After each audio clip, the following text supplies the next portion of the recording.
दोस्तों, बहुत सारे लोग ये सवाल करते हैं और बहुत ज़्यादा जो है इस तलाश में रहते हैं कि यूरोप का कौन सा ऐसा कंट्री है जहाँ पे आपके पास इन्वेस्टमेंट भी नहीं है, जहाँ पे आपके पास जॉब की ऑफ़र भी नहीं है, लेकिन फिर भी आप बोलते हो कि वो कंट्री अलाउ करता हो कि वहाँ पे हम जाए लीगल तरीके से और वहाँ पे हम रहे, और जब पहुँचने के बाद लीगल रहने के बाद हमें वहाँ पे TRC कार्ड मिल जाए और वहाँ पे हम लोग काम शुरू कर सके और उसके बाद बिजनेस करना चाहिए या काम करना चाहिए या फैमिली को बुलाए और हमारे बच्चे वहाँ पे पढ़ लिखे और हमें वहाँ पे तमाम फैसिलिटीज़ हासिल हो। तो ऐसा कौन सा कंट्री है? तो गाइज़, यही कंट्री अभी मैं आपको बताऊंगा और इस कंट्री के हवाले से तमाम डिटेल्स दूंगा कि कौन कौन सी वीज़े हैं जिनके ऊपर आप वहाँ जा सकते हो और बाकायदा तौर पे इस कंट्री में जो है आप अपने फैमिली के साथ सेटल हो सकते हो।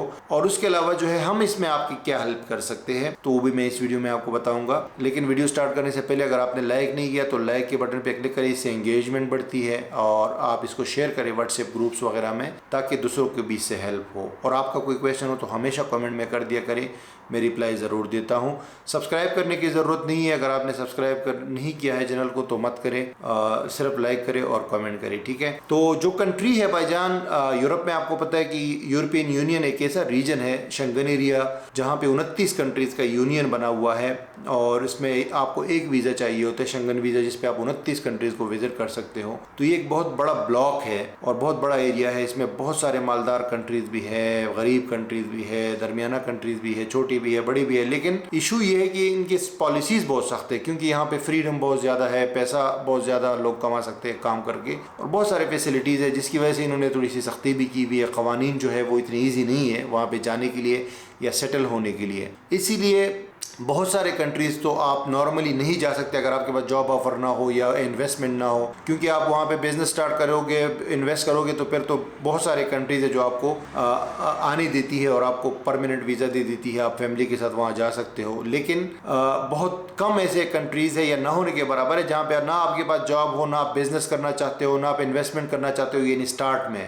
तो वो फिर कम ऑप्शन रह जाते हैं, ठीक है। तो उन्हीं में से एक ऑप्शन जो सबसे टॉप पे आता है वो है पुर्तगाल। और पुर्तगाल इवन कि आज की डेट तक जब हम ये वीडियो बना रहे हैं वहाँ पे अगर आप जाते हो लीगल तरीके से, तो लीगल तरीके से भी मैं आपको बताऊंगा कैसे जाना है वहाँ पे। तो आप वहाँ पे बाकायदा अपना इमिग्रेशन प्रोसेस स्टार्ट कर सकते हो। अगर आप बच्चों के साथ गए हो तो बच्चों का भी स्टार्ट कर सकते हो, फैमिली का, और आप फैमिली के साथ वहाँ पे परमानेंटली रह सकते हो। आपके दिन काउंट होंगे वहाँ पे परमानेंट रेजिडेंसी के लिए या इनिशियल TRC के लिए, या बाद में सिटीजनशिप भी आप इस बेस पे ले सकते हो। तो आपके दिन वहाँ पे काउंट होते जाएंगे और आप इलीगल कंसीडर नहीं किए जाओगे, ठीक है।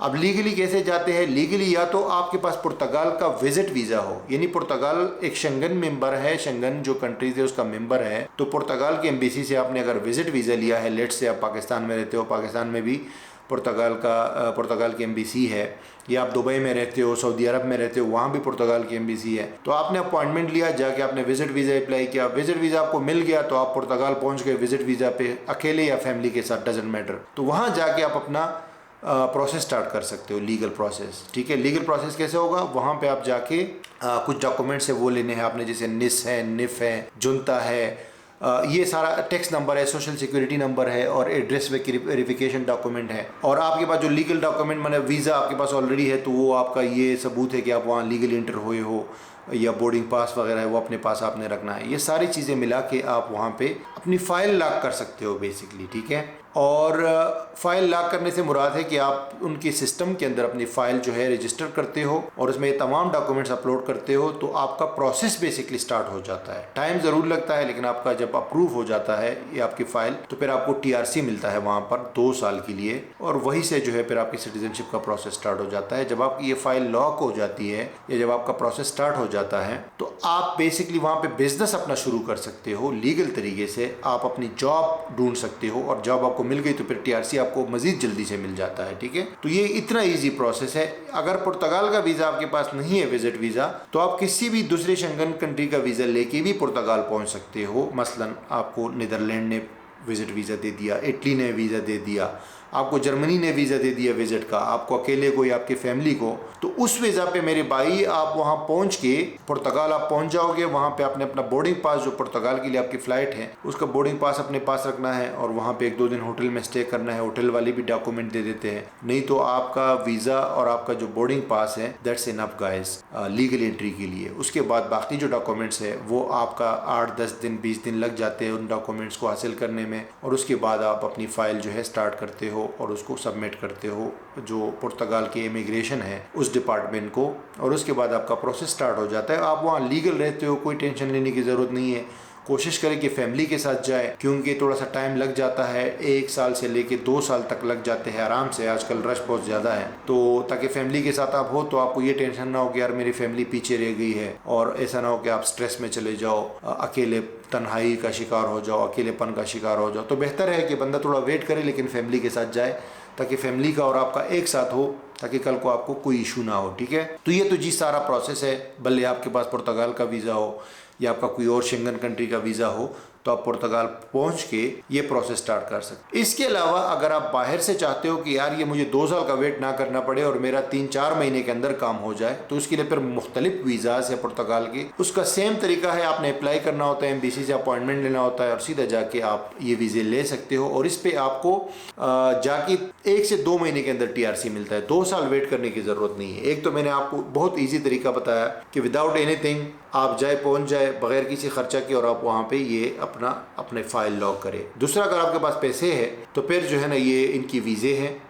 ये आप ले सकते हो। दूसरी यूरोपियन कंट्रीज़ ये भी ऑप्शन नहीं देते, सिर्फ पुर्तगाल देता है। इसमें सबसे जो अच्छा वीज़ा है वो बिज़नेस वीज़ा है, D2 वीज़ा कहलाता है। उसमें आप वहाँ पे बिज़नेस स्टार्ट करते हो और अपना बैंक अकाउंट वगैरह खोलते हो और उसमें थोड़ा सा पैसे डिपॉजिट करते हो, तो ये वीज़ा आप एम्बेसी से अप्लाई कर सकते हो। D2 वीज़ा पे आपको 120 दिन के लिए मिलता है, 2 बार आप पुर्तगाल जा सकते हो, और फिर वहाँ पे TRC लोगे तो लाजमी बात है फिर आप TRC पे आओगे और जाओगे। उसके अलावा D7 वीज़ा सबसे अच्छा वीज़ा है, सबसे इजी वीज़ा है। D7 वीज़ा में अगर आपके पास पैसिव इनकम है, आपकी कोई प्रॉपर्टी है उससे रेंटल इनकम आ रहा है, या कोई कहीं पे शेयर्स आपने परचेज़ की है तो आपके पास जो है ना वो शेयर से इनकम आ रही है, डिविडेंड्स वगैरह से, या कोई और कहीं से आपकी पैसिव इनकम है ना जो आप प्रूव कर सकते हो डॉक्यूमेंटेशन के थ्रू, और सिर्फ आप 800 यूरो पर मंथ आपकी रेगुलर इनकम हो, तो आप D7 वीज़ा ले सकते हो। फिर एक उनका डिजिटल नोमैड वीज़ा है या फ्रीलांसर वीज़ा भी आप कह सकते हो, D8 वीज़ा कहलाता है, वो आप ले सकते हो अगर आप 3100 यूरो पर मंथ कमाते हो और आपके पास कंपनी का कॉन्ट्रैक्ट मौजूद है और ये इनकम रेगुलरली आपके अकाउंट में आ रही है, तो D8 वीज़ा भी आप अप्लाई कर सकते हो। ये 3 वीज़े ऐसे है कि इसमें आपका 5 से 10 हज़ार डॉलर तक खर्चा हो जाता है, यानी कुल मिला के सारी चीज़ें मिला के आपका वहाँ पे पैसा भी जो ट्रांसफ़र करते हो और सारी चीज़ें। लेकिन ये भी पक्के ऑप्शंस है और इससे भी आप पुर्तगाल की सिटीजनशिप के लिए एलिजिबल हो जाते। इन तमाम में अगर आपकी हेल्प चाहिए, हमारी हेल्प चाहिए, तो हमारी सर्विस आपके लिए हाजिर है। ये व्हाट्सएप नंबर मैं शेयर कर रहा हूँ आपके साथ स्क्रीन पे, इस पे व्हाट्सएप पे मैसेज करें और पूरा अपना प्लान लिखिए कि आपको लेकिन आपके पास पहले से शेंगन वीज़ा होना चाहिए। अगर आप ये नॉर्मल वाला प्रोसेस करते हो ना, फाइल लॉक वाला, तो इसमें जो डॉक्यूमेंटेशन की ज़रूरत होगी, जो हेल्प की ज़रूरत होगी, वो इंशाल्लाह हम आपको एक पैकेज देंगे, लेकिन आपके पास पहले से वीज़ा होना चाहिए। बाकी जो D2 और D7 और D8 वाला जो प्रोसेस है वो पाकिस्तान से थोड़ा सा मुश्किल है, लेकिन अगर आप दुबई में हो, कतर में हो, सऊदीया में हो या पाकिस्तान से बाहर किसी भी कंट्री में हो तो फिर थोड़ा इजी हो जाता है, क्योंकि पाकिस्तान में अपॉइंटमेंट का मसला होता है, राइट। तो अगर ये सारी आपके पास चीज़ें हैं तो आप मुझे कांटेक्ट कर सकते हो, और ये यूरोप के अंदर बेस्ट कंट्री है इमिग्रेशन के लिए, ख़ास तौर पे पाकिस्तानियों के लिए। Thank you guys. अगर आपको कोई क्वेश्चन हो तो आप कमेंट में कर सकते हो।